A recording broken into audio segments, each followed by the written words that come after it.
ಬೆಂಗಳೂರಿನಲ್ಲಿ ಕಲ್ಲು ದಿಮ್ಮಿಯನ್ನ ಅಕ್ರಮವಾಗಿ ಸಾಗಿಸುತ್ತಿದ್ದ ಲಾರಿಯನ್ನ ಗಣಿ ಮತ್ತು ಭೂವಿಜ್ಞಾನ ಅಧಿಕಾರಿಗಳು ವಶಕ್ಕೆ ಪಡೆದುಕೊಂಡಿದ್ದಾರೆ.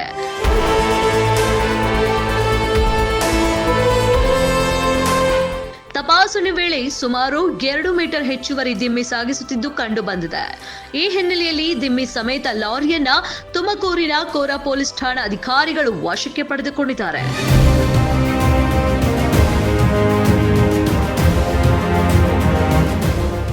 ಸರ್ಕಾರದ ಬೊಕ್ಕಸಕ್ಕೆ ಕನ್ನ ಹಾಕುತ್ತಿದ್ದ ಖದೀಮರ ಹೆಡೆಮುರಿ ಕಟ್ಟುವಲ್ಲಿ ಸೀನಿಯರ್ ಝೋಯಾಲಜಿಸ್ಟ್ ಪ್ರದೀಪ್ ಯಶಸ್ವಿಯಾಗಿದ್ದಾರೆ.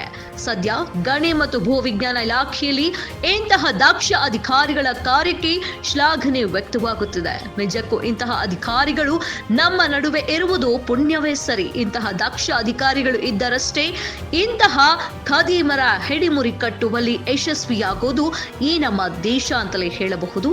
ಈ ದಕ್ಷ ಅಧಿಕಾರಿಗಳಿಗೆ ಅಭಿನಂದನೆಗಳು.